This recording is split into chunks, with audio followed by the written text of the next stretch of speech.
Hello કાકા, જય શ્રી કૃષ્ણ. જય શ્રી કૃષ્ણ. તમારું નામ શું છે વિપુલભાઈ ત્રિવેદી. અને ક્યાંથી છો તમે? ગુજરાત સુરત અડાજણ ગામ છે. સુરતથી. ઓકે, તમને શું પ્રોબ્લેમ હતો પહેલાં? મને 4-5 દાદરા ચડ્યું ને એટલે શ્વાસ ચડી જતો. હા, કેટલા ટાઈમથી? હું ઘણા 2-3 વર્ષથી. 2-3 વર્ષથી. પછી આ બૂટ પહેર્યા અને લગભગ 20 દિવસ થયા આજે. અચ્છા, બૂટ પહેરવાથી 20 દિવસ થયા. બૂટમાં એવું શું ખાસ છે?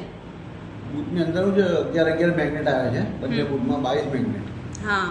એનાથી મને 15-20 દિવસ પછી બિલકુલ શ્વાસ ચડતો નથી. 4-5 દાદરા ચડું, સીડી ગમે એટલી ફાસ્ટ ચડું, એટલો બહુ મોટો ફરક મને દેખાય છે. તમારી ઉંમર કેટલી છે? 60 વર્ષ. 60 વર્ષ. સરસ. હવે અત્યારે બિલકુલ શ્વાસ નથી ચડતો? બિલકુલ શ્વાસ નથી જતો. સરસ. થાક નથી લાગતો. પહેલાં થાકી જતો, હાંફી જતો. હા હા. એટલો અને ફરક પડ્યો. ઓકે. આ બૂટ પહેરવા જોઈએ હું તો બધાને એક જ સલાહ આપું કે ઓછા પૈસે ભલે 7,000 આપું